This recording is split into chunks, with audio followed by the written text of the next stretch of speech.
Hello, my name's Charles. You can reach me at garnercigwt@yahoo.com if you have any questions about what I'm presenting here, about the chemical structure of dark matter. It's Big Bang. It's what the universe was made out of before it blew up.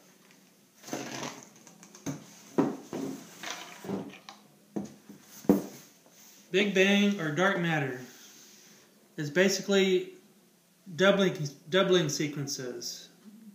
And I'm using the times 10 to the 0 numbers. That's the numbers 1 through 9. I don't need to use 10 to the 1 numbers. That's 10 through 99. To create 99.9+% of the universe. Here are the doubling sequences from 1 to 9. 1 to 2, 2 to 4, 4 to 8, and 3 to 6. These are growth sequences. 3 to 6 is out of phase with these other sequences, but it's kind of like a fourth dimension, and these are the main three. Sometimes I have dreams about it, thinking that this would be the rings of Saturn interacting with Saturn, for instance. But these are your growth sequences: 1 to 2, 2 to 4, 4 to 8, and 3 to 6. I combine all these numbers, and I get 1 times 2 times 3 times 4 times 6 times 8. It is a very resilient number. It can also be known as 1 to the 0 power, or 1 times 2 to the first power times 3 squared times 4 cubed, or you could call it 2 times 24 squared. I like the number 2. 2 plus 2 is 4. 2 times 2 is 4. It's a very important number in our universe. So I put it into these terms. 2 to the 0, or 1, times 2 to the 1, or 2, times 2 to the 0 plus 1, that's 3, times 2 squared is 4, times 2 to the 1 plus 2 to the 2 squared is 6, times 2 cubed is 8. This is Big Bang. This is what I'm going to show you in just a minute. Let me mention something about some of these other numbers, though. The numbers 0, 5, 7, and 9. They are just placeholders in the universe. It's not what 99.9+% of the universe is made out of. You don't need those numbers to create the universe. 5 is equal to 2 to the 0 plus 2 squared. It skips 2 to the first power. 9 is equal to 2 to the 0 plus 2 cubed. It skips 2 to the first and 2 to the second. Adding 1 onto 8 is not easy to do when 8 is the top of my chart, and you'll see that in a minute. 7 is equal to 2 to the 0 plus 2 to the 1 plus 2 squared. And that's not a likely doubling sequence either. Now the periodic table does use times 5 and times 9 to get the other 0.01% of the elements, which I'm not really concerned about. I'm concerned about the 99.9%, which is basically 100% of the universe. So for me, the periodic table is off by 5 times 9, or a factor of 45, and I'm going to do some recalibration with that in just a minute. This table tells it all. This is Big Bang. This is going to be the chemical structure of Big Bang. It's an upside-down triangle table that derives 99.9+% of the original elements of the universe. These are the main factors of Big Bang, or 1 times 2 times 3 times 4 times 6 times 8. 2 times 24 squared will give you 1152. 3 times 384 will give you 1152. 4 times 288 will give you this number. I don't use 5. It's just a placeholder. 6 times 192 gives you this number. I don't use 7, and neither does chemistry for that matter. It's not a very useful number. 144 times 8 gives you this number. I don't use 9. Now these numbers here, these are the factors of these numbers. 192 times 3 will give you this 24 squared. 144 times 4 will give you 24 squared, etc. Here's another example. 24 times 8 will give you 192. I don't have to go in this direction or I get duplicate numbers. I don't have to say what 3 times a certain number will be to give me that. I'm just getting these numbers all over again.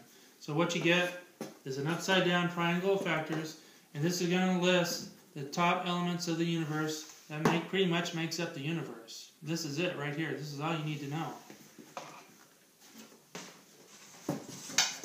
Let's look at some of them. I put the number next to the elements. Hydrogen is 24. This is the number I'm assigning to hydrogen on the chart. It's 3 times 8, or 3 quarks makes a proton, which is basically the mass of hydrogen. So I'm assigning 8 to a quark, and 3 times 8 is 24. And 8's, you see 8's all over on that chart. Those are your quarks. Today we have the mass of 360 assigned to a quark, and if you divide that by 9 times 5 or 45, you get 8. This is my recalibration. I'm taking 9 and 5 out of the periodic table, but I'm still getting 99.9% of the elements. After hydrogen, the next most common element is helium. That's 4 times hydrogen, or 4 times 24 gives you 96. And hydrogen has a couple of other players. This is a heavy hydrogen. Deuterium is double the mass of hydrogen. And tritium is triple the mass of hydrogen. That's 72. Carbon is 12 times the mass of hydrogen. It's 288 on my chart. And oxygen is 384. I've already listed way over 90% of the original elements of the universe, but here's some more. Argon is a combination of 2 numbers, 576 plus 384, because it's 40 times the mass of hydrogen. You can add as well as multiply in my upside down triangle chart, because remember when I mentioned 2 to the 0 plus 2 to the 1, that's an addition property. Silicon is a combination of 384 plus 288. Neon is a combination of 288 plus 192, because neon is 20 times the mass of hydrogen, which equals these 2 numbers combined. Nitrogen, likewise, is 192 times 144. And the other minor elements that make up the 99.9 plus percent is sulfur. That's 384 times 2. And magnesium, that's 288 times 2. And the only other one is iron, which takes you over Big Bang. It goes 1152 plus 192 will give you iron. That's probably more as a result of supernovas, a secondary production of this element in the universe after the universe was created. But that definitely, just with all the elements I've listed so far, that is 99.9 plus percent of the universe, which is basically 100%. I don't worry about gold and silver. I let the chemists worry about that with their 9 and 5 factors in their periodic table. Now, let me introduce you to Big Bang.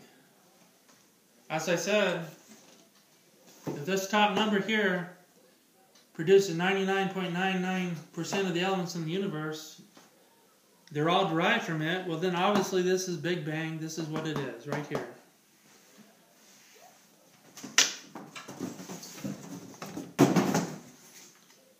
How do I get Big Bang? How do I figure out what this is? I extrapolate. I could do it by saying oxygen times 3 gives me this number. That's what ozone is. It's 3 oxygens tied together. That's a candidate for what Big Bang might be. It might play some part, but I don't think it's a major candidate. Instead, it doesn't leave you too many other choices. Basically, it leaves you with carbon, which is 12 times the mass of hydrogen, which is this number. Well, if you multiply carbon times 4, bingo.